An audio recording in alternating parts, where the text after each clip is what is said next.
फिर इस संसार ने समझाऊं के बार, ये पूछ पकड़ रे भेड़ की रुतरा चाव पार। उसी वही वाणी जो कि तू उनसे प्राप्त, गरीबदास जी ने जो कहा तू उसी तरह भावार्थ कहा है कि भेड़ पूछ को पंडित पकड़े, ये भादो नदी विहंगा, गरीबदास व भाव जल डूबे जहाँ नहीं साध सत्संगा। भादुए के अंदर बहुत ज़्यादा वर्षा हुआ करती है और इतनी वर्षा हो जाती है कि सभी छोटी नाली नदी बहुत भर के उमड़ के ओवरफ्लो हो के किनारों के ऊपर के भी बह के चलती है। परमात्मा कहते हैं ये संसार सागर, ये संसार से पार होना समझ लो भादुए की नदी है। और उससे पार होने के लिए किसी गुरु ने विधि बता रखी है कि भेड़ की पूंछ पकड़ ले या तुझे पार करेगी। क्वाइट इम्पॉसिबल, बिल्कुल असंभव, वो क्रियाएं आपको दे रखी है इन नकली गुरुओं ने। जैसे राधा स्वामी, धन धन सतगुरु, सच्चा सौदा, सिरसा वाले, जय गुरुदेव वाले, ये सारे पांचों नाम काल के दें और बात करें सचखंड जान की। भेड़ की पूंछ पकड़ के और दरिया पार होना चाहते हैं, उसकी विधि है दरिया पार होने की। एक नौका हो, बढ़िया मल्ला हो और फिर बहोर से बचाता हुआ परले किनारे जा छोड़े। वो तत्वदर्शी संत हो, सतनाम रूपी नौका हो तो बहुजल से पार होने में कोई दिक्कत नहीं। और सच्चा गुरु साथ उसका मल्ला हो, खेवटिया हो। सूरत नृत से जीना वो कैसे नजर आवे, पट्टन घाट परम पद पैड़ी उतरेंगे परवीना। पट्टन घाट परम पद पैड़ी उतरेंगे परवीना। शब्द मोहोदित गर्जत है रे दिल दरिया दुर्बीना। पाक मोहब्बत ला पुरुष से साफ करो तन सीना। कुंभक रेचक राम रसायन उल्टी पवन चढ़ीना। अर्थ धर्म और काम मोक्ष हो कारज सकल सरीना। जन्म जौहरी के घर पाया परख लाल दुर्बीना। तीन लोक का राज दिया तो सुरपति कहा कमीना। गर्व गुमान दूर कर बोरे ये तो बात भली ना। आदीनी की राह पकड़ ले होए रहो सबसे हीना। बड़े बड़ों तो मूल गंवाया छोटे बड़े करीना। काम देनु काया के माही अमृत दू कर पीना। तन के जोगी और मन के भोगी इंद्री नहीं कसीना। सुरत नृत दरबार हंसनी मैलो नहीं दसीना। जय सिर जाय सिर नहीं दीजय यो पद अजर जरीना। सतगुर सार वस्तु बतलावे और पारस लो घसीना। दर्द बंद दरवेश समझे मूर्ख कहाँ कलीना। जिनको का दीदार जिनको तो दीदार कहाँ जो आत्म बिरह जरीना। रोम रोम द्वारा देही जैसे अंग पसीना। ऐसे रंकार रट बोरे ओ हम सुमरीना। मान सरोवर के जल रहावो ये छाड़ो मकर महीना। गरीब दास ब्रह्मा विष्णु खवासी करें गरीब दास के दीना। अब कितना क्लियर कर दिया परमात्मा ने कि ये तो मंत्र सतनाम भाई, इसके भक्ति बिना कति सरीना सरय नहीं, इसका सुमरीना।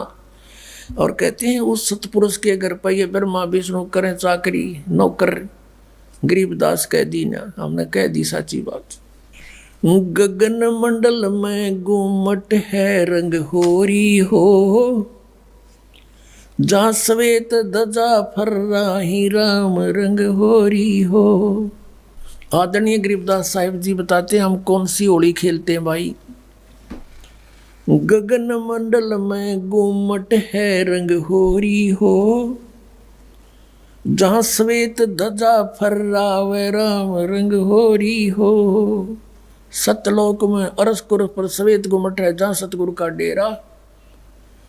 जैसे आपने ऋग्वेद मंडल नंबर 9 सूक्त 96 के मंत्र 18 में आपको दिखाया कि वो परमात्मा उस तीसरे मुक्ति धाम सतलोक में रहता है, और वहाँ एक बहुत सुंदर सफ़ेद गुम्मट के अंदर गुम्बज उसमें रहता है, बहुत बड़े गुम्बज में। उसका यही आप गरीबदास जी कह रहे हैं गुम्मट। गगन मंडल में गुम्मट है रंग होरी हो, जहाँ श्वेत ध्वजा फहरावे राम रंग होरी हो। उसके ऊपर सफेद ध्वजा परमात्मा का झंडा फहरा रहा है। बुद्धि बाणी से अगम है रंग होरी हो, सुरत नृत जहाँ लावे राम रंग होरी हो। अब चले हैं नीचे से सभी शरीर के बताने लगे हैं। नाभि कमल ब्रह्मा भय रंग होरी हो, ये सिरजे विष्णु महेश राम रंग होरी हो। त्रिगुण माया बिस्तरी रंग होरी हो, और सकल परवेश राम रंग होरी हो। चंद सूरज पानी पवन रंग होरी हो, कच्छ मच्छ कूर अम्ब राम रंग होरी हो। ओम मंत्र आदि है रंग होरी हो, ये रचे सकल आरंभ राम रंग होरी हो। तीन गुणन पर तखत है रंग होरी हो, पांच तत्व पर काश राम रंग होरी हो। सुर नर मुनि जन देवता रंग होरी हो, सावतरी और गौरी राम रंग होरी हो।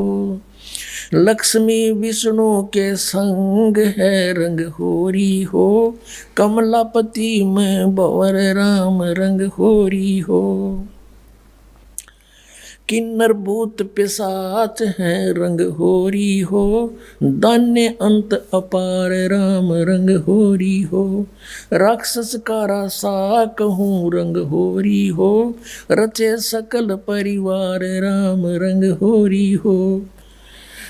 गण गंधर्व ज्ञानी गुनी रंग होरी हो, चतुर्मूड अनंत राम रंग होरी हो।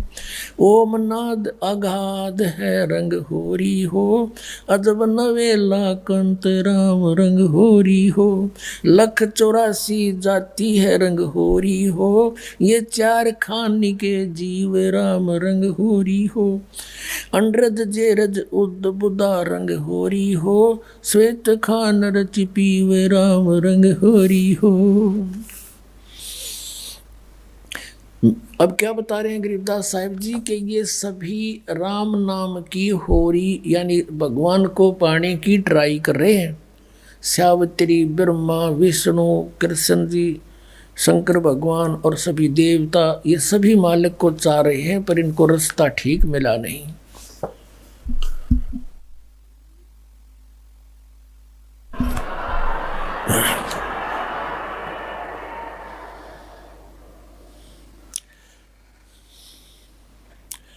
आत्म और परमात्मा रंग होरी हो, एक देही में 2 राम रंग होरी हो। सतगुरु मेला करते है रंग होरी हो, चलो अगमपुर धाम राम रंग होरी हो। दिल की अंदर द्वीप है रंग होरी हो, वो अगम भूमि स्थान राम रंग होरी हो। शून्य सरोवर हंस मन रंग होरी हो, वहाँ खेले फाग बसंत राम रंग होरी हो। कहते हैं शून्य सरोवर में, यानी ऊपर शून्य शिखर में एक सरोवर है, मान सरोवर है, और वहाँ सभी आत्माओं का पति वो एक दुल्हा यानी सतपुरुष वहाँ परमात्मा है, उसके साथ हम सब होली खेलेंगे, या नकली दुल्हों के साथ हम होली खेलते हैं। बहुत जन बीत गए। क्या बताते हैं? सोन सरोवर अंश मन रंग होरी हो, वहाँ खेले फाग बसंत राम रंग होरी हो। विष्णु शंकर से खेल ही रंग होरी हो, ये सुर नर मुनि जन संत राम रंग होरी हो। वो दुल्हा साहब एक है रंग होरी हो, ये दुल्हन संख असंख राम रंग होरी हो। घाट बाट इनको पावे नहीं रंग होरी हो, वो अवगत मार्ग बंक राम रंग होरी हो। अब क्या बता रहे हैं कि सभी ये ब्रह्मा विष्णु महेश और सभी उस परमात्मा से होली खेलने के लिए फिर रहे हैं, ट्राई कर रहे हैं। और वो दुल्हा एक है सतपुरुष जिसको सभी खोज रहे हैं। और दुल्हन संख असंख राम रंग होरी हो, वो दुल्हा साहिब एक राम रंग होरी है। यानी उसी से खेलने बात बनेगी, उसी की प्राप्ति के लिए प्रयत्न करने से आपका जीवन सफल होगा। इसका कहने का तात्पर्य, आप किसी अन्य के साथ होली खेलते हो, जैसे एक तो इस यहाँ का जो त्योहार होली इससे मिलता जुलता एक उदाहरण दे रहे हैं कि जैसे आप जी अपने पति के साथ होली खेलती हैं या कोई और नाती से खेलते हैं। कहते हैं कोई तो ब्रह्मा जी को इष्ट मान कर उसके साथ उसकी पूजा कर रहा है, उसके होली खेल रहा है, कोई विष्णु जी से खेल रहा है, कोई शंकर जी से खेल रहा है, कोई हनुमान जी से खेल रहा है, कोई श्याम जी है और कोई भैरव भूत बतालों से। कहते तुम इनसे होली खेल रहे हो, इसे कोई यूज नहीं। वो एक है होली खेलन जोगा सतपुरुष, उससे खेलो होली। ये नकली होली इन गिला खेलते बहुत दिन हो गए, ये विनाश वानर तुम भी मृत्यु को प्राप्त हो जाओगे। श्रीमद् भगवत गीता अध्याय नंबर 4 के श्लोक नंबर 5 और 9 में गीता ज्ञानदाता कहता है, अर्जुन तेरे और मेरे बहुत जन्म हो चुके, तू नहीं जानता मैं जानता हूँ। फिर गीता जी अध्याय नंबर 2 के श्लोक 12 में कहा कि अर्जुन तू ये मत समझे कि तू और मैं और ये सभी राजा पहले ना जन्मे थे या आगे जन्म नहीं होगा, अर्थात तू और मैं और ये सभी सैनिक पहले भी जन्मे थे, आगे भी जन्म होगा। 10वें अध्याय के दूसरे श्लोक में गीता में कहा गीता ज्ञानदाता ने कि मेरी उत्पत्ति को न ये देवता जानते न ऋषि जानते, क्योंकि ये मुझसे उत्पन्न हुए हैं। तो पिता की उत्पत्ति को संतान नहीं जान सकती, दादाजी बताया करता है। तो इस काल की उत्पत्ति परमात्मा कबीर परमेश्वर जो सबका बाबा सबका दादा सबका जनक है, उसने आके बताया कि इसका भी जन्म होता है। तो ये खुद कहता है 18वें अध्याय के 62वें श्लोक में कि अर्जुन तो सर्वभाव से उसकी शरण में जाओ, उस परमेश्वर की शरण में जाओ, उसकी कृपा से तो परम शांति को और सनातन परम धाम को प्राप्त होगा। अब उस दुल्हे की ऊपर सतलोक में साकार परमेश्वर की गरीबदास जी आंखों देखा क्या बता रहे हैं, सवेत गुमट सिर सेरा रंग होरी हो। सफेद गुमट और सिर पर सेरा, जैसे दुल्ला का शेरे हुआ करें, मुकुट है मालिक का। सवेत गुमट सिर सेरा रंग होरी हो, और झलक किरण अनंत राम रंग होरी हो। सोन सलैली सैल है रंग होरी हो, पावन अटक पपील राम रंग होरी हो। कौन जुगत से पाई ये रंग होरी हो, सतगुरु के उपदेश राम रंग होरी हो। अब कहा कि कैसे उसको प्राप्त करें, कौन युगत से कौन साधना से उसको पावें, क्या युक्ति है उसके पाने की। उत्तर भी आप ही दे दिया कि सतगुरु कहे उपदेश राम रंग होरी हो, कि सतगुरु मिले और फिर वो आपको उपदेश दे। पुण्यात्माओं, ये अभिमान ना समझना, यथार्थ ज्ञान जानना कि इस पृथ्वी पर सतगुरु नहीं इस दास के अतिरिक्त, और सतगुरु बिना मोक्ष नहीं।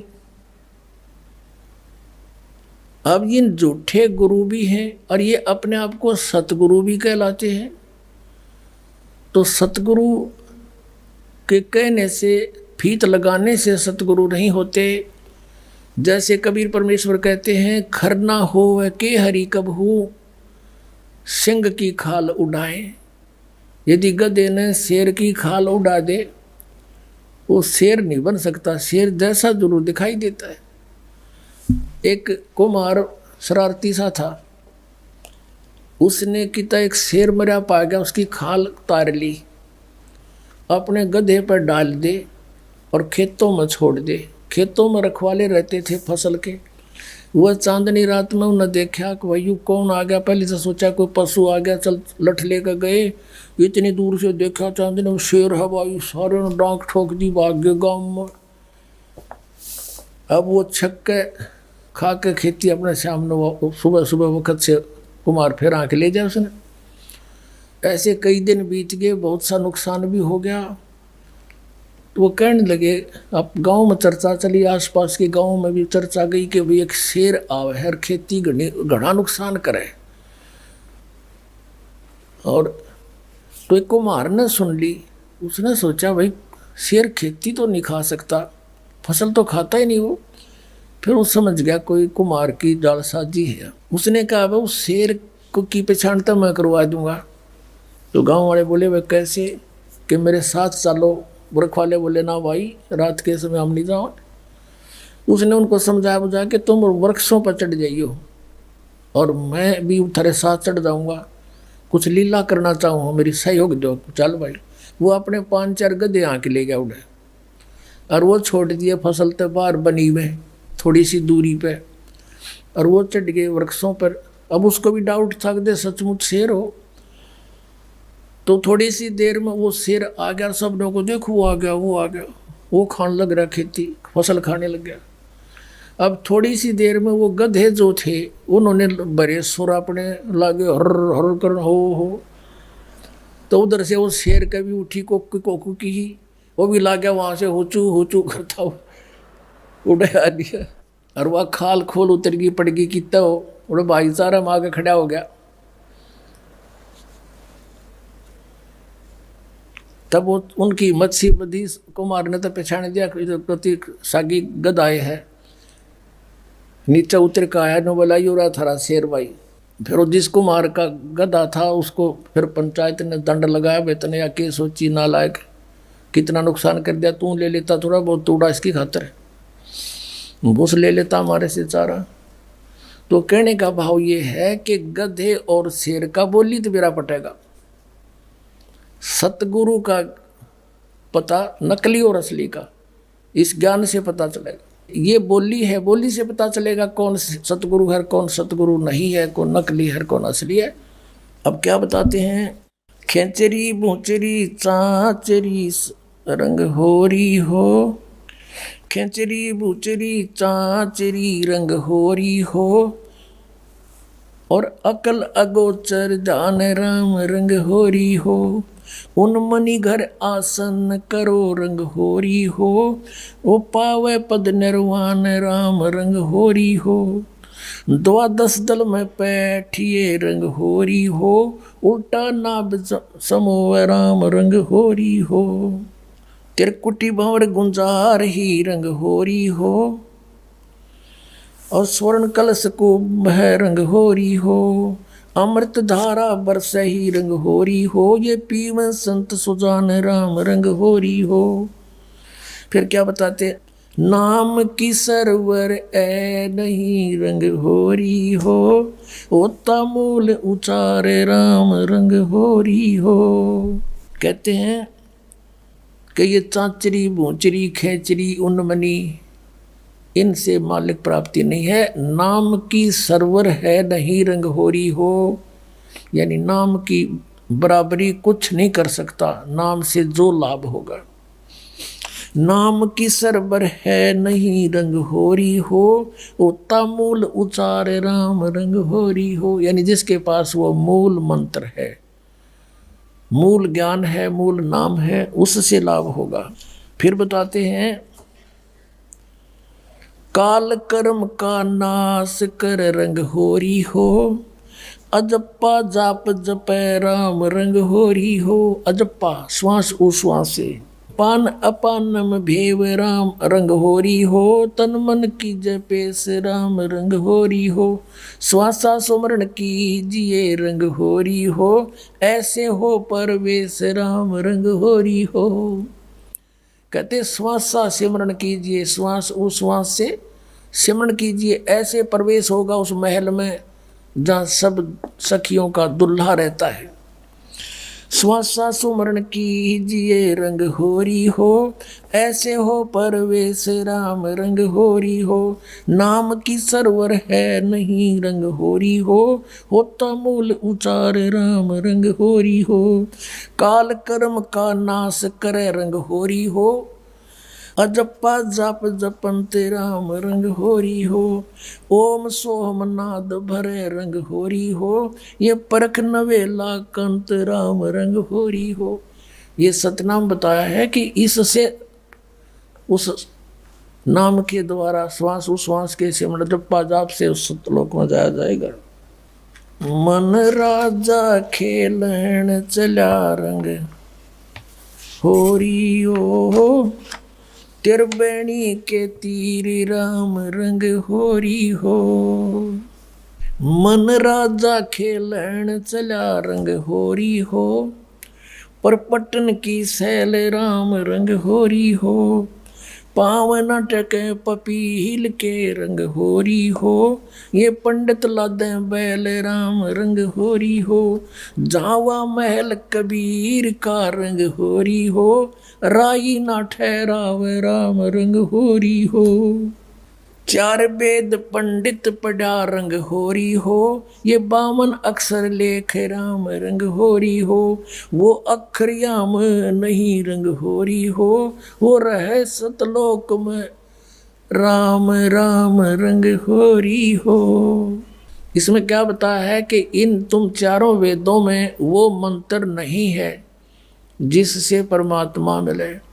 कबीर साहब कहते हैं, वेद हमारा भेद है, मैं ना वेदन के माही, और जौन वेद से मैं मिलूँ, ये वेद जानते नहीं। वो वेद कौन सा है? सूक्ष्म वेद, उसमें परमात्मा के पाने का विधान सतनाम लिखा है क्लियर। इन वेदों में वो सतनाम नहीं है। परमात्मा कहते हैं, सो हम शब्द हम जग में लाए, और सार शब्द हमने फिर भी गुप्त छिपाए। कागज कलम कलेश है रंग होरी हो, वहाँ शाही का नहीं काम राम रंग होरी हो। तारंग मंत्र लीजिए रंग होरी हो। तारंग मंत्र पार करने वाला मंत्र ले ले। कौन सा? तारंग मंत्र लीजियो रंग होरी हो, यो सतनाम का नाद राम रंग होरी हो। वो सुकृत नाम उचार है रंग होरी हो, वो लीला अगम अगाध राम रंग होरी हो। सोहम ऊपर और है रंग होरी हो, सत सुकृत एक नाम राम रंग होरी हो। कहते हैं सोहम से ऊपर भी एक और नाम है जिससे मोक्ष होगा। ओम सोहम मध्य है रंग होरी हो, वो मूल मंत्र पावे राम रंग होरी हो। कहते इन मंत्रों से भी अलग वो एक और सार नाम है, मूल मंत्र है, वो नहीं मिलाते, ये भी यूजलेस है। ओम आनंदी लहर है रंग होरी हो, ये सोहम मुक्ता संद राम रंग होरी हो। अपनात्मा ये है सूक्ष्म वेद, जो इस चारों वेदों से भी जटिल ज्ञान है। हर सिंपल लैंग्वेज में ज्ञान का और लैंग्वेज का कोई मेल नहीं होता। वही ज्ञान किसी भी लैंग्वेज में हो, पर उस ज्ञान के का जानकार तत्वदर्शी संत हो, वो सब साफ कर देता है, समझ लेता है। यहाँ कहा है कि जो ओम मंत्र है, जैसे श्रीमद् भगवद गीता अध्याय नंबर 8 के श्लोक 13 में गीता ज्ञानदाता कहता है कि अर्जुन, ओम इति एकाक्षरम ब्रह्म व्यवहारण मामन समन्वय पर्याति तजन देहम सयाति परमाम गतिम। मुझ ब्रह्म का केवल एक अक्षर ओम है, नथिंग एल्स। और जो इसका अंतिम सांस तक सिमरन करता हुआ शरीर छोड़कर जाता है तो परम गति को प्राप्त होता है। कौन सी परम गति? जो ओम से होने वाली परम गति है। ओम से कौन सी परम गति होगी? ब्रह्मलोक प्राप्ति होगा। ये ब्रह्म की का जाप है। और ब्रह्मलोक में गए हुए प्राणी भी पुनर्वर्ती में है, जन्म मृत्यु होता है, ये पूर्ण मोक्ष नहीं होता। फिर ये कहता है कि तू सर्वभाव से 18वें अध्याय के 62वें श्लोक में कि तू सर्वभाव से उस परमेश्वर की शरण में जा, उसकी कृपा से परम शांति को, सनातन परम धाम को प्राप्त होगा। अपने विषय में कहता अर्जुन, तेरे और मेरे बहुत जन्म हो चुके, तू नहीं जानता मैं जानता हूँ। चौथे अध्याय के 5वें और 9वें श्लोक में, गीता जी अध्याय नंबर 2 के 12 में, गीता अध्याय नंबर 10 के 2 में। और फिर 15वें अध्याय के 1 से 4 का निष्कर्ष है कि उल्टे लटके हुए संसार रूपी वृक्ष है ये, इसके सभी विभाग जो बता देगा वो तत्वदर्शी संत है। उसके पश्चात परमेश्वर के उस परम पद की खोज करनी चाहिए, जहाँ जाने के बाद साधक फिर लौटकर कभी संसार में नहीं आते, उनका पूर्ण मोक्ष हो जाता है। फिर बताया है गीता जी अध्याय नंबर 17 के श्लोक नंबर 23 में, उस परमेश्वर के पाने का, सच्चिदानंद घन ब्रह्म के पाने का मंत्र बताया है, ओम तत्सत इति निर्देश ब्रह्मण त्रिविध समर्थ। ब्रह्मण माने सच्चिदानंद घन ब्रह्म, सच्चिदानंद घन ब्रह्म यानी परम अक्षर ब्रह्म। 7वें अध्याय के 29वें श्लोक में गीता ज्ञानदाता कहता है कि अर्जुन, उस तत्परम से परिचित, सारे अध्यात्म ज्ञान से परिचित, सब कर्मों से परिचित प्राणी साधक केवल जरा और मरण से छूटने का ही प्रयत्न करता है। वो यहाँ की किसी वस्तु की इच्छा नहीं रखता। 8वें अध्याय के प्रथम मंत्र में गीता ज्ञान दाता से अर्जुन ने प्रश्न किया, फिर किम तत्परम पुरुषोत्तम, कि हे कृष्ण वो कौन है फिर तत्परम, बता मेरे को। 8वें अध्याय के 3 श्लोक में गीता जी में कहा कि वो परम अक्षर ब्रह्म है। गीता अध्याय नंबर 15 के श्लोक नंबर 16 और 17 में 3 पुरुष बताए, एक सर पुरुष एक अक्षर पुरुष। 15वें अध्याय के 16वें श्लोक में 2 पुरुष, सर पुरुष अक्षर पुरुष, ये दोनों नाशवान, इनके अंतर्गत जितने प्राणी वो भी नाशवान। जीवात्मा किसी की नहीं मरती, तो अंडरस्टूड है। फिर 15वें अध्याय के 17वें श्लोक में स्पष्ट किया है कि उत्तम पुरुष है तू अन्य, और परमात्मा थी उदारते, ये लोग तेरे आवेश से विवर्ती आवे ईश्वर है। वो परम अक्षर ब्रह्म है तीसरा, सरपुरुष अक्षर पुरुष तो 16वें श्लोक में, और उत्तम पुरुष इन 16वें श्लोक में वर्णित दोनों सरपुरुष और अक्षर पुरुष से कोई और है, वो परम अक्षर, उत्तम पुरुष वो है परम अक्षर, परम अक्षर ब्रह्म जो 8वें अध्याय के 3 श्लोक में जिसके विषय में कहा, और वही परमात्मा कहलाता है। वही तीनों लोकों प्रवेश करके सबका धारण पोषण करता है, वो है अविनाशी परमात्मा परमेश्वर। तो गीता जी अध्याय नंबर 17 के श्लोक नंबर 23 में इन 3 पुरुषों का मंत्र न्यारा न्यारा बताया। अपुण्यात्माओं, हमने जैसे जल पाना है, जल पाना है, हम पूजा जल की कर रहे हैं, वो कैसे मिले, कौन से औजार हैं जो जल प्राप्त हो। जमीन में जल है तो हैंडपंप लगाने का सारा जो इंस्ट्रूमेंट है वो सारे लाने पड़ेंगे, और फिर वो कोई पूजा नहीं कर रहे हमें, वो तो हम पूज्य वस्तु को पाने के लिए मेहनत कर रहे हैं, मजदूरी साधना कर रहे हैं। तो उस परम अक्षर ब्रह्म को यानी सच्चिदानंद घन ब्रह्म के पाने का ओम तत् सत यानी उस सतलोक में जाने का, उस परम पद में, परमेश्वर के उस परम पद में जाने का, जहाँ जाने के बाद फिर कभी लौटकर संसार में नहीं आते, वो ये साधन है, ये साधना है। ये ओम तत्सत कोई पूजा नहीं या मजदूरी है उस जल के पाने के लिए।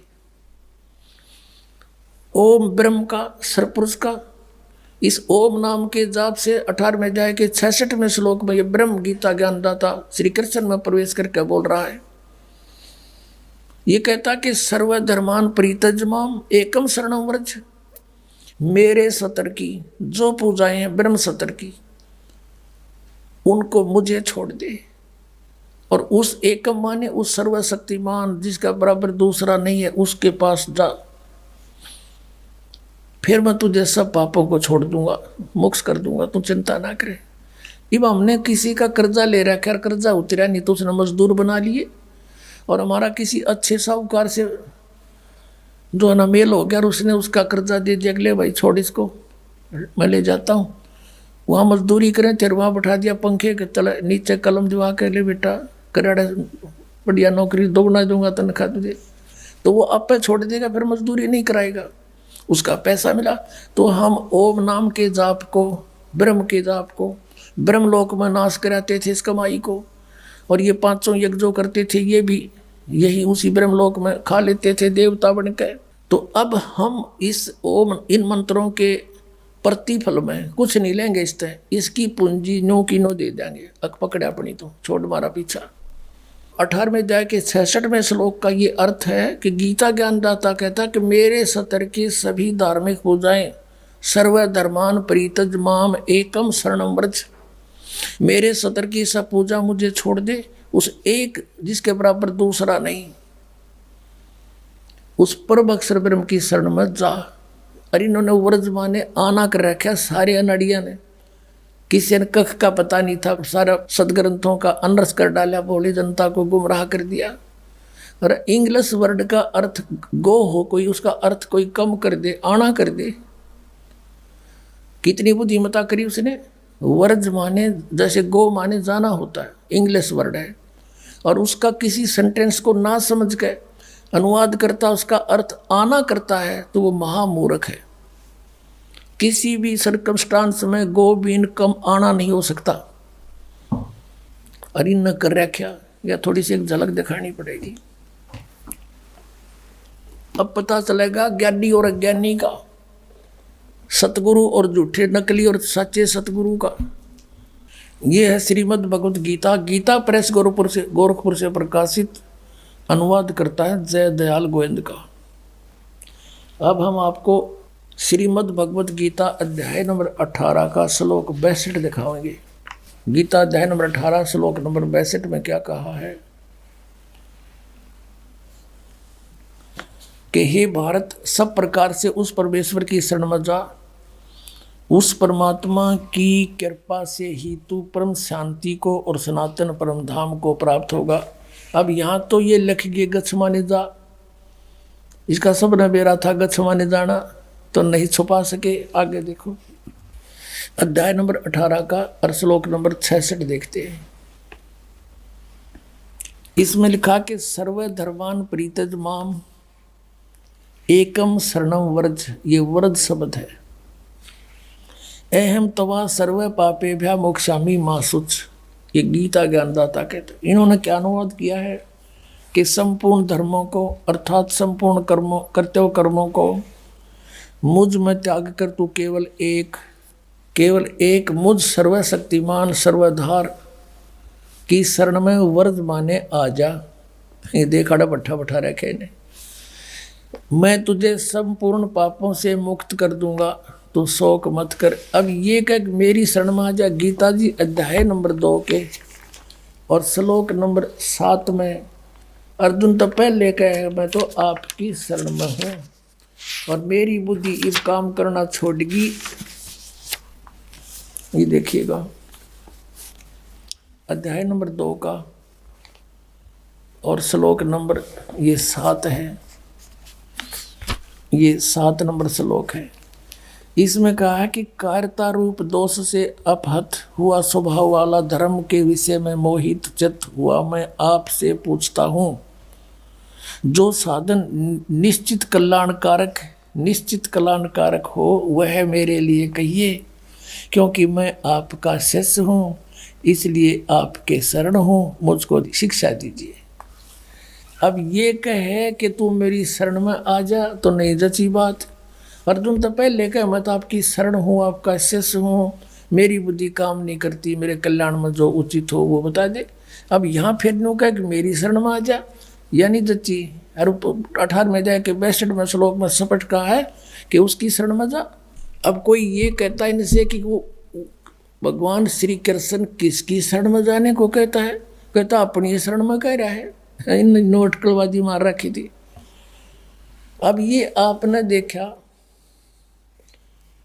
गीता प्रेस गोरखपुर से प्रकाशित पुस्तक जिसमें व्रज माने आना लिख रखा है, जबकि व्रज माने जाना होता है। आपको शब्द कोश दिखाता हूँ, संस्कृत हिंदी कोश। ये कौन है, इसका संग्रह करता वामन शिवराम आपटे, और ये यहाँ से छपा है मोतीलाल बनारसी दास पब्लिशर्स प्राइवेट लिमिटेड दिल्ली से। इसमें दिखाते हैं आपको, ये देखिएगा वर्ज, यहाँ पर है वर्ज। वर्ज माने जाना, चलना, प्रगति करना, विदा होना। अब आपको दिखाते हैं, ये तो सब नकलियों की, एक का कुएं का पानी, एक का कुएं की भांग पी रखी। नहीं देखो, श्री सुधांशु जी आचार्य, श्रीमद् भगवत गीता, आचार्य सुधांशु जी महाराज, और ये प्रकाशक हैं विश्व जागृति प्रकाशन, ओंकारेश्वर महादेव मंदिर, जी ब्लॉक, मानसरोवर गार्डन, दिल्ली। यहाँ से ये इनके प्रकाशक हैं मुद्रकंज के। ये है 18वें अध्याय का 66वां श्लोक, 18वां अध्याय और 66वां। सर्व धर्मान परित्यज माम एकम शरणं व्रज, अहम तवा सर्व पापेभ्यो मोक्षामि मा शुच। संपूर्ण धर्मों का आश्रय छोड़कर तू केवल मेरी शरण में आ जा। ठीक है, ये तो सुधांशु जी। और अब देखो आसाराम जी, ये है श्री आसाराम जी के आश्रम से अनुवादित और प्रकाशित संत श्री आसाराम जी आश्रम, अहमदाबाद। ये यहाँ से छपी है। श्री योग वेदांत सेवा समिति, संत श्री आसाराम जी आश्रम, संत श्री आसाराम जी बापू आश्रम, मार्ग, अहमदाबाद। इसके दिखाते हैं, ये है 18वां अध्याय और 66वां श्लोक। एकम शरणं व्रज, संपूर्ण धर्मों को अर्थात संपूर्ण कर्तव्य कर्मों को मुझ में त्याग कर तू केवल एक मुझ सर्वशक्तिमान सर्वाधार परमेश्वर की शरण में आ जा। व्रज माने आ जा। अब दिखाते हैं ये सतपाल अंसा देश वालों की, ये देखिएगा, श्रीमद् भगवत गीता,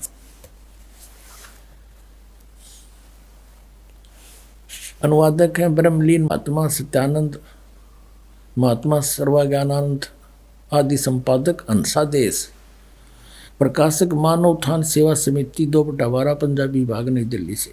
ये इनके मुद्रक हैं Rajeshwari photo states private limited, Delhi.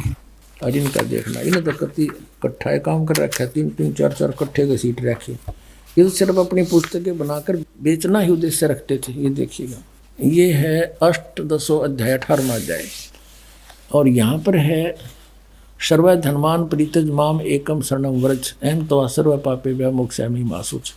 ये 3-4 का इकट्ठा इन्होंने अनुवाद कर रखा है। ये देखना अगले पृष्ठ पे, इसमें लिखा है कि सर्व धर्मों के कर्मों को छोड़कर केवल मेरी शरण में आ जा। ठीक, अपने आत्माओं, एक और कमाल दिखाऊंगा आपने, इन शर्म भी ना आई।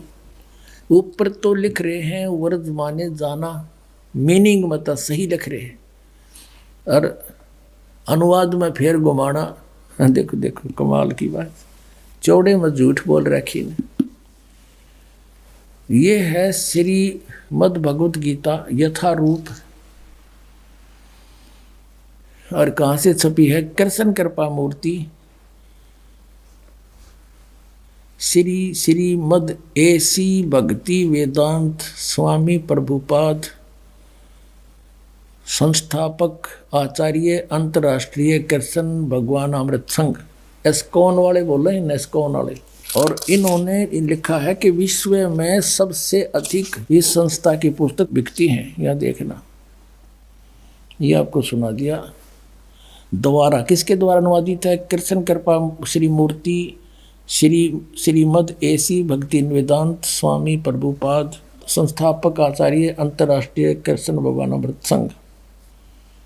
और यहाँ से ये और छपी है, ये भक्ति वेदांत बुक ट्रस्ट, ये बड़े दूसरे देशों में भी, Los Angeles, London, Stockholm, Sydney, Hong Kong, Mumbai. अब हम अपने मतलब का काम देखेंगे। ये है 18वां अध्याय, 18वां अध्याय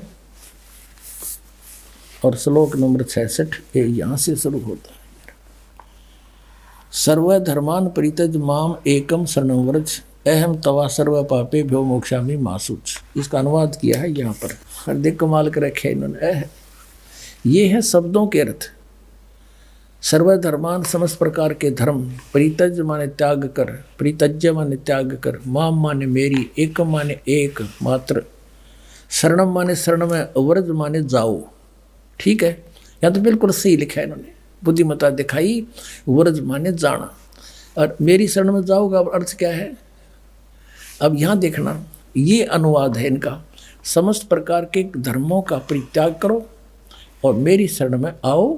अरे वाह शेरो, या तो जाना और यहाँ घुमाना। अरे वाह बुद्धिमानो, ताला पाट दिया।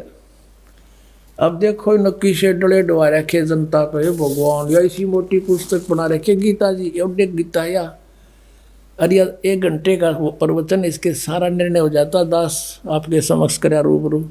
इन अड़ंगे को छुपाने के लिए अपने ज्ञान को किसी मोटी पुस्तक या बना रखी साधक संजीवनी।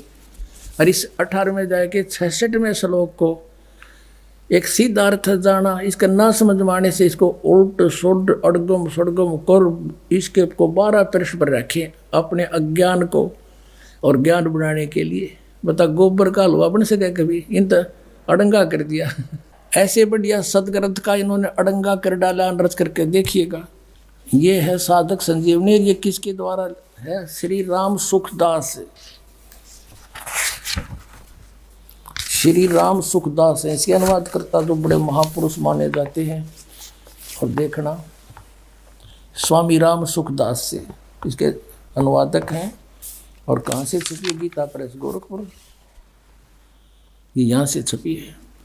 अब इसके आते हैं उसी स्थान पर, ये देखिएगा। हे भगवान कबीर ये माया अटपटी सब गट आनड़ी, किस किस न समझाऊं या कुआ भांग पड़ी। 18वें अध्याय का 66वां श्लोक यहाँ से है। क्या लिखा है? सर्वधर्मान परित्यज माम एकम शरणम व्रज अहम तवा सर्व पाप्यो भो मोक्षामि मा शुच। यहाँ देखिएगा, संपूर्ण धर्मों का आश्रय छोड़कर तू केवल मेरी शरण में व्रज माने आ जा। वाह जी वाह। अब देखो ये है 1200 पृष्ठ से शुरू किया इन्होंने। इस व्रज माने जाने को आना अड़ंगा करने के लिए यहाँ से शुरू करी थी बकवाद। इसने देखकर कितने छोटे छोटे अक्षर हैं, अखबार के से समाचार पत्र जैसे, और कितनी बढ़िया पुस्तक देखिए। मेरी एक गिट भी छोटी रह जाए देखो। और फिर भी 2 इंच बच गई। और चौड़ाई देखो, ये देखो तेरा गजब, वो तेरा भला ये भगवान यहाँ कर आकर टके हैं। देख 1200 से शुरू किया इन्होंने अड़ंगा करना। बता। और फिर यहाँ आके ये 1217 पर 17 पृष्ठ, वो तेरा गजब हुई 1217 पे यहाँ तक ये चल रहा है। 18वें अध्याय का 66वां श्लोक। यशोदा मैया दाऊद जी कहते हैं। ये बता इसका क्या लिंक था आने और जाने में? यशोदा मैया कितना है इसमें? मूर्ख बना रहे, ये मारे बना गए यशोदा मैया। सारे भूत बनवा दिए मारे। अब गीता जी में कहीं भी नहीं लिखा हरे राम कृष्ण कृष्ण हरे हरे राधे राधे श्याम मिला दे। है ये कोई मंत्र? ये कहाँ से लाया? ये शास्त्र विदिता का मनमान आचरण है। और गीता जी अध्याय नंबर 16 के श्लोक 23 में कहा कि शास्त्र विधि को त्याग कर जो मनमान आचरण करते हैं उनको ना तो सुख हो, ना उनकी गति हो, ना कोई सिद्धि प्राप्त हो, यूजलेस। फिर कहा कि अर्जुन इससे तेरे लिए कर्तव्य की व्यवस्था में सदग्रंथ ही प्रमाण है, उनसे बाहर कोई भी मंत्र जाप मत कर लिए, ना तो बिरान माटी हो जाएगी। और ये सारे इस्तेबार करा आउट ऑफ सिलेबस पढ़ा रहे हमारे को। एक और दिखाते हैं, बहुत बड़े विद्वान माने जाते थे डॉक्टर सर्वपल्ली राधा कृष्णन, कहते इस जैसा विद्वान तो धरती पर नहीं हुआ। ये देखो, ये है इसके राइटर, अनुवाद करता। ये हिंदी पॉकेट बुक से छपी है। विश्व विख्यात दार्शनिक डॉक्टर सर्वपल्ली राधा कृष्णन के अंतर्राष्ट्रीय ख्याति प्राप्त गौरव ग्रंथ। अब इस गौरव ग्रंथ में देखेंगे, ये देखो सर्व 66वां श्लोक 18वें अध्याय का, सर्वधर्मान परित्यज माम एकम शरणं व्रज। सब कर्तव्यों को छोड़कर तू केवल मेरी शरण में आ जा। ये देख लो, विश्व विख्यात विद्वान। एक और दिखाता हूँ आपको, एक नया इंजीनियर पाक क्या था इस गीता के अनुवाद में।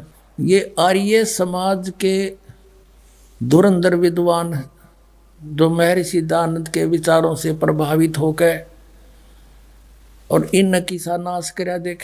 यह एक पुस्तक है, ये है गीता वैदिक भगवत गीता भाष्यम विवरणोपेतम। भाष्यकार हैं श्री स्वामी आत्मानंद जी सरस्वती, प्रकाशक हरियाणा साहित्य संस्थान, गुरुकुल झज्जर, जिला झज्जर। और ये इनका आचार्य प्रिंटिंग प्रेस, दानंद मठ, रोहतक से छपी है। अब इसने किसा नाश कर रखा है, दिखाऊं। इसने क्या लिखा है प्राकथन में, गए पृष्ठ पे क्या लिखा है देखिएगा, ताड़ा पाठा। कई चतुर शिल्पी ही इस तह को मूल रत्न में से एक अणु को नष्ट किए बिना दूर कर सकता है। अब तक जिस शिल्पी ने इसका मार्जन करना चाहा, इसे शान पर चढ़ाना चाहा, वह प्राय इस रत्न के उद्गम स्थान अनेक हीरक रत्नों के महान खान महाभारत का अवलोकन किए बिना ही इसे शान पर चढ़ा देता था। जिससे इस रत्न में कुछ न कुछ खनिज मिल भी रह ही जाता था, मल भी रह जाता था। और अब क्या बताया है कि वे चतुर शिल्पी प्राय पाठकों के परिचित ही हैं। आपका यहाँ लिखा है,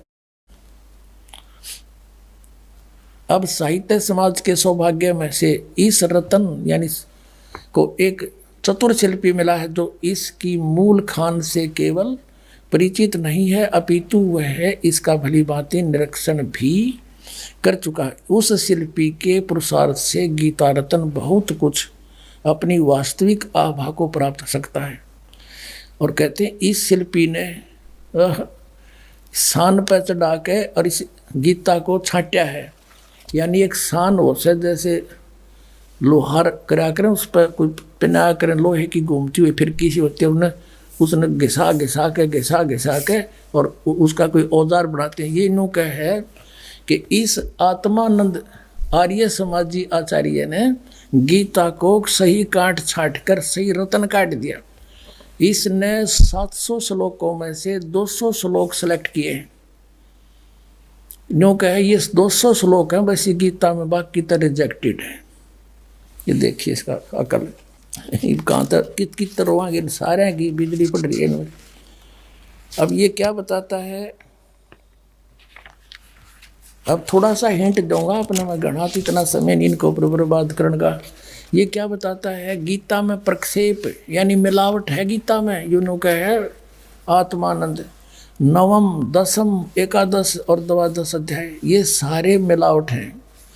9वें अध्याय के प्रथम श्लोक को छोड़कर और 9वां 10वां और 11वां और 12वां सभी अध्याय प्रक्षिप्त हैं, इनमें मिलावट से। अच्छा ये देखिए 13वां अध्याय, इसमें 13वें अध्याय के प्रथम से लेकर 6 श्लोक प्रक्षिप्त हैं। ये तो मिलावट से, बाकी ठीक से। अब चतुर्दश अध्याय का 14वां अध्याय, 14वें अध्याय में 2रा 3रा और 4था श्लोक प्रक्षिप्त हैं, बाकी ठीक है। अच्छा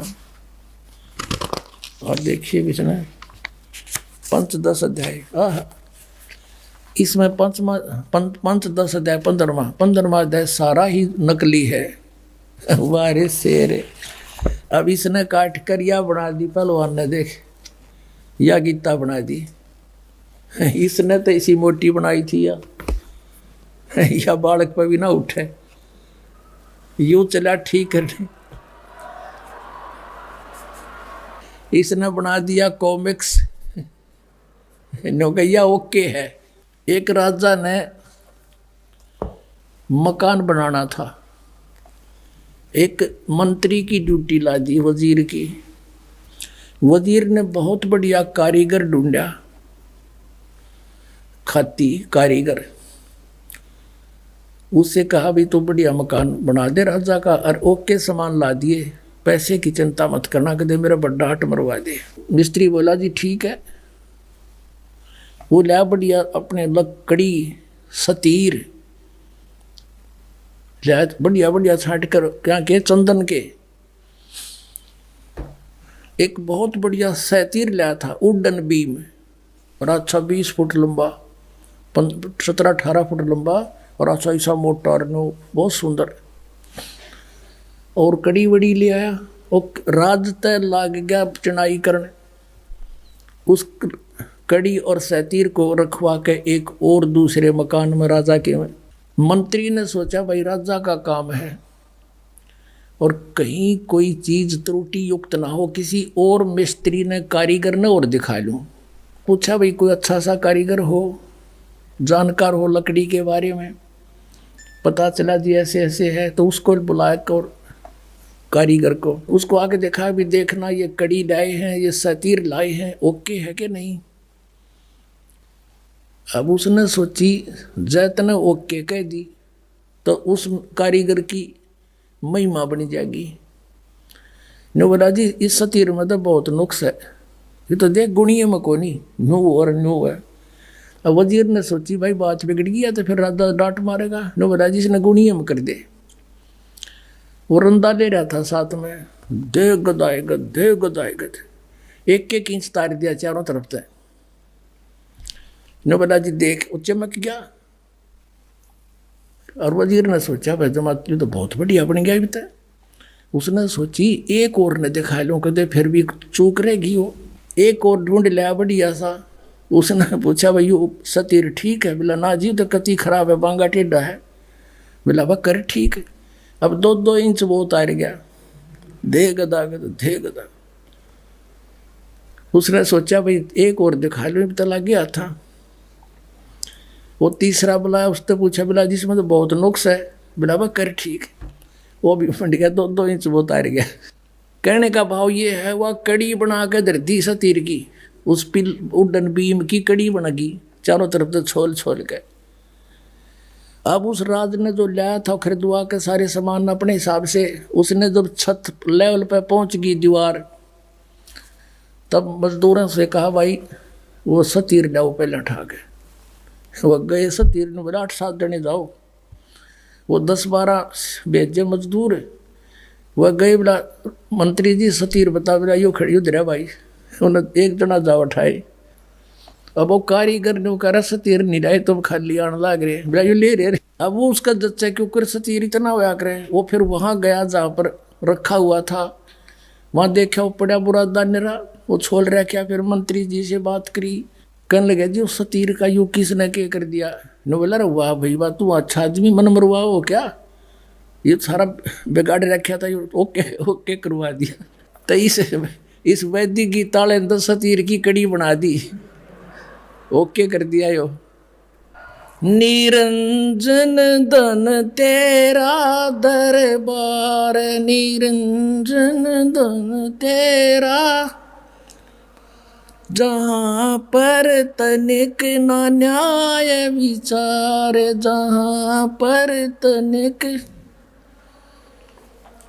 निरंजन धन तेरा दरबार, निरंजन,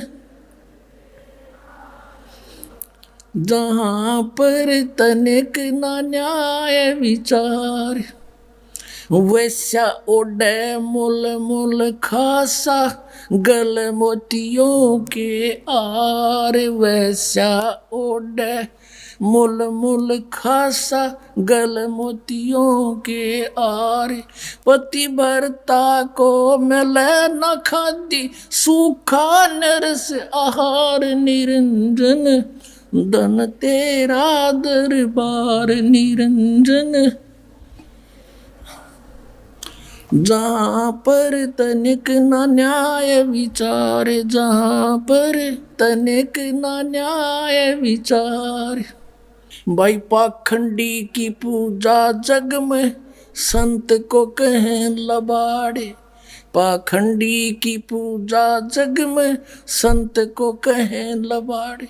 अज्ञानी को परम विवेकी, ज्ञानी को मूढ़ गंवार। निरंजन धन तेरा दरबार, निरंजन धन तेरा दरबार, निरंजन, जहाँ पर तनिक न न्याय विचार। कहे कबीर सुनो भाई साधो या सब उल्टा व्यवहार। कहे कबीर सुनो भाई साधो या सब उल्टा व्यवहार। सच्चों को तो ये झूठा बताओ, इन झूठों का एतबार निरंजन। धन तेरा दरबार निरंजन, धन तेरा दरबार जहाँ पर तनिक न न्याय विचार। परमात्मा कहा करते, देखो रहे कबीर साहब कहा करते, मुझे तो ये अनपढ़ और अशिक्षित और मूर्ख बताते हैं, और इन अज्ञानियों को ये महर्षि कह जिन